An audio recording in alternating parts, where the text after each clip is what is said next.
Hey everyone, ये video में हम देखेंगे कि सर्कल हम लोग कैसे जनरेट करेंगे using mid point circle algorithm. Okay, तो इसके लिए first of all I just explain you guys कि सिमेट्री ऑफ सर्कल और सर्कल सिमेट्री होता क्या है। ओके, तो सर्कल सिमेट्री जो होता है ये हमारा एक्स वाई एक्सिस है and this is y axis, this is negative x axis and this is negative y axis y dash. तो सिमेट्री सर्कल सिमेट्री में क्या होता है कि ये हमारा 45 डिग्री पे है। ये हम लोग सपोज करते हैं दिस पॉइंट, ये जो पॉइंट सरकमफेरेंस में है ये हमारा एक्स वाई है।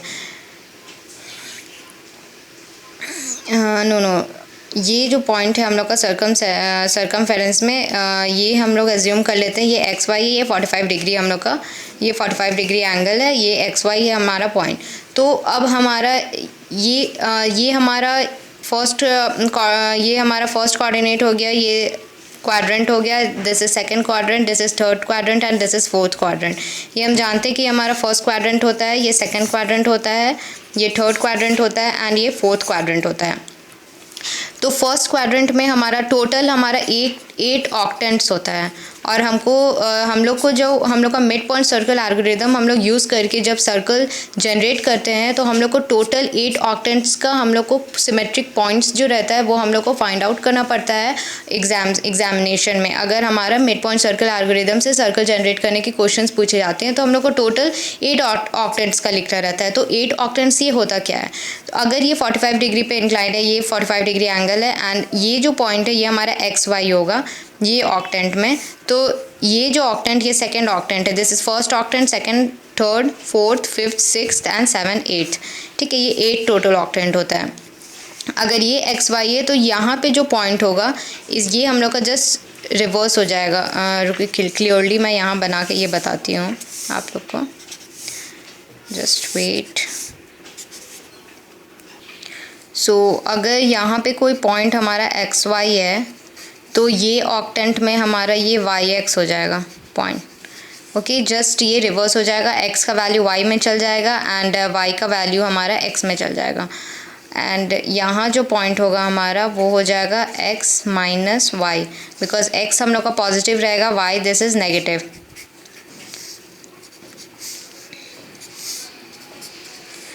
एंड यहाँ पे हमारा वैल्यू हो जाएगा इसका just y minus x, because यहाँ y कोऑर्डिनेट में x है तो दिस इज़ y कोऑर्डिनेट, तो ये माइनस एक्स हो जाएगा। ये पॉइंट में हमारा x एंड y दोनों माइनस होगा तो ये हमारा हो जाएगा minus y and minus x. ये ऑक्टेंट में हमारा पॉइंट, क्योंकि यहाँ x और माइनस y है, यहाँ पे हमारा दोनों माइनस में होगा तो minus x and minus y. In this octant x y है एंड हियर केवल हमारा एक्स नेगेटिव होगा, वाई हमारा पॉजिटिव ही रहेगा, because this is negative x axis and this is positive y axis. तो माइनस एक्स वाई, ये वाले में हमारा हो जाएगा minus y and x, because यहाँ एक्स जो पॉइंट है वहाँ पे हमारा y होगा तो minus x, because x axis जो है वो हमारा नेगेटिव है। तो ये हमारा टोटल 8 ऑक्टेंट्स का पॉइंट्स होता है, हम लोग ऐसे कैलकुलेट करते हैं। तो जो हम लोग मिड पॉइंट सर्कल एल्गोरिदम निकालते हैं तो उसमें हम लोग सिर्फ जो मिड पॉइंट सर्कल एल्गोरिदम हम लोग अप्लाई करेंगे उसमें सिर्फ हमारा क्या होता है कि ये octant, this is first octant, इसका हम लोग पॉइंट्स निकालते हैं, कहीं कहीं का पॉइंट्स। तो ये निकालने के बाद हमें सिमेट्रिक पॉइंट्स 7 ऑक्टेंट्स में पूरा फाइंड आउट करना पड़ता है, जो कि हम लोग आगे मिड पॉइंट सर्कल एल्गोरिदम में देखेंगे और इसको मैं एक एग्जांपल से भी आप लोगों को समझाने की कोशिश करूँगी जिससे आप लोगों को और क्लियर हो जाएगा। So what is midpoint circle algorithm, what are the steps of midpoint circle algorithm, ये हमें देखेंगे अभी। So guys, this is the midpoint circle algorithm. तो फर्स्ट स्टेप जो है वो है हमारा input radius r and circle centre x c y c and obtain first point on the circumference.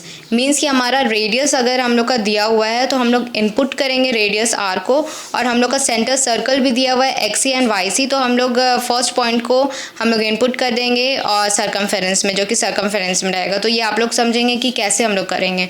तो हमारा अगर रेडियस दिया हुआ है, इफ़ सपोज रेडियस इज 6, तो हम लोग का एक पॉइंट तो हो ही जाएगा ना 0,6, तो ये हमारा फर्स्ट पॉइंट है, इसको हम लोग इनपुट कर देंगे तो वो ऐसे हम लोग का सर्कमफेरेंस पे फर्स्ट पॉइंट आ जाएगा। ये हम लोग एग्जाम्पल जब सॉल्व करेंगे तो ये ज़्यादा क्लियर हो जाएगा।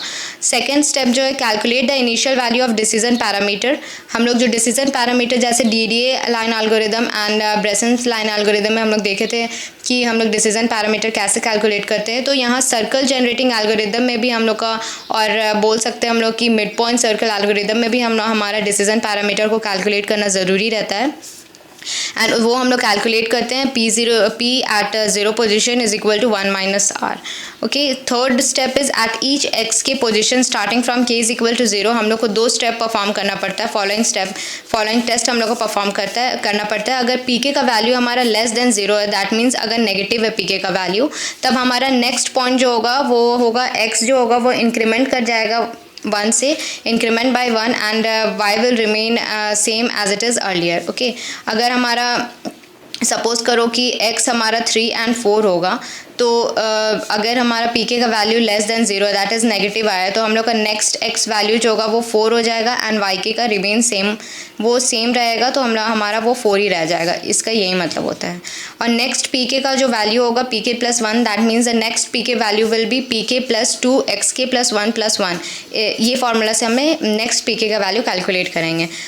And second test is that कि हमारा अगर pk का वैल्यू ग्रेटर देन 1 होगा, दैट मीन्स pk अगर हमारा पॉजिटिव होगा, तो नेक्स्ट पॉइंट क्या हो जाएगा, x इंक्रीमेंट कर जाएगा 1 से and y will decrement by 1। That means अगर हमारा 3 एंड 4 अगर मान लो कि x का वैल्यू रहेगा, तो नेक्स्ट x वैल्यू क्या हो जाएगा 4 एंड y क्या हो रहा है, डिक्रीमेंट कर जा रहा है 1 से, तो y will become 3।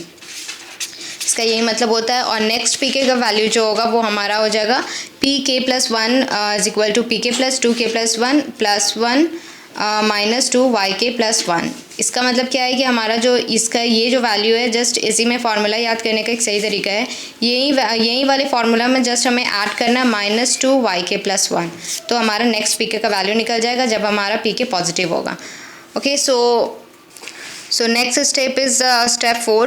we have to repeat step 3 until x जो होगा वो हमारा ग्रेटर या इक्वल नहीं हो जाता है y से। ये बहुत इंपॉर्टेंट होता है। स्टूडेंट्स को पता नहीं चलता है कि हमें जो हम लोग स्टेप 3 तक परफॉर्म कर रहे हैं वो कब तक हम लोग परफॉर्म करेंगे और कब हम लोग रुकेंगे। तो जब हमारा x का जो वैल्यू है वो अगर बड़ा हो जाता है y से, या x और y का वैल्यू इक्वल हो जाता है, तब वहीं पर हम लोग स्टॉप कर देंगे। नेक्स्ट क्या है, फिफ्थ स्टेप की हम लोग डिटरमाइन हम लोग को करना रहता है सिमेट्रिक पॉइंट्स इन 7 ऑक्टेंट्स। जैसा कि हम अभी आप लोगों को बताए थे कि हम लोग सिर्फ एक ऑक्टेंट का वैल्यू निकालते हैं स्टेप 4 तक परफॉर्म करने से। ये जो स्टेप 4 है वहाँ तक अगर हम लोग परफॉर्म करेंगे तो हम लोग का टोटल जितना भी पॉइंट्स निकलेगा वो फर्स्ट ऑक्टेंट में निकलेगा, और हम लोग को रिमेनिंग 7 ऑक्टेंट्स का पॉइंट्स निकालना पड़ता है। सिमेट्रिक पॉइंट्स जो होता है 7 ऑक्टेंट्स का वो निकालना पड़ता है। अगर ये चीज़ एग्जामिनेशन में नहीं किया गया तो हम लोग का हाफ मार्क्स तो पूरा डिडक्ट हो जाएगा। अगर 6 मार्क्स का क्वेश्चन है तो आपका टोटल 3 मार्क्स डिडक्ट हो जाएगा। इसी के लिए हम लोग को 7 ऑक्टेंट्स का वैल्यू फाइंड आउट करना पड़ता है। स्टेप 6 में क्या है कि हमारा जितना भी स्टेप 6 क्या है कि अगर हम जितने भी चीज़ या सिमेट्री ऑफ सर्कल जितने भी देखें वो हम लोग सेंटर से कैलकुलेट कर रहे हैं। सेंटर हमारा क्या है, सेंटर जो होगा सर्कल का वो हम लोग ओरिजिन से एज्यूम करके उसको कैलकुलेट करते हैं। बट अगर सेंटर हमारा दिया हुआ है एक्स वाई सी क्वेश्चन में और बोलेगा कि इसके रिस्पेक्ट से हम लोग को पूरा जितना भी कोऑर्डिनेट वैल्यूज़ है वो प्लॉट करना है, तो हम लोग कैसे करेंगे। तो ऑब्वियसली अगर ये सेंटर दिया हुआ है, मान लो कि यहाँ सेंटर हम लोग का दिया हुआ है और हम लोग एज्यूम करके हम लोग ओरिजिन पे एज्यूम करके सर्कल का सेंटर स्टेप 5 तक हम लोग परफॉर्म किए हैं।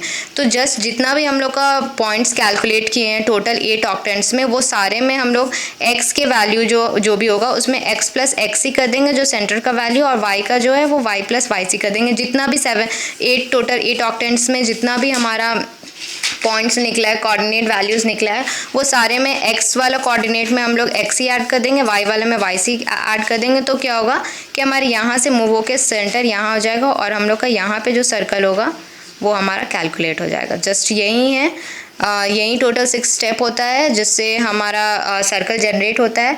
अब ये हमारा जो नेक्स्ट वीडियो होगा वहाँ पे एक एग्जांपल सॉल्व करके मैं बताऊँगी, जिससे आप लोगों को और क्लियर हो जाएगा कि ये सर्कल हम लोग कैसे जनरेट करते हैं using mid point circle algorithm. So thank you for watching this video guys. I hope कि आप सभी को समझ में आया होगा।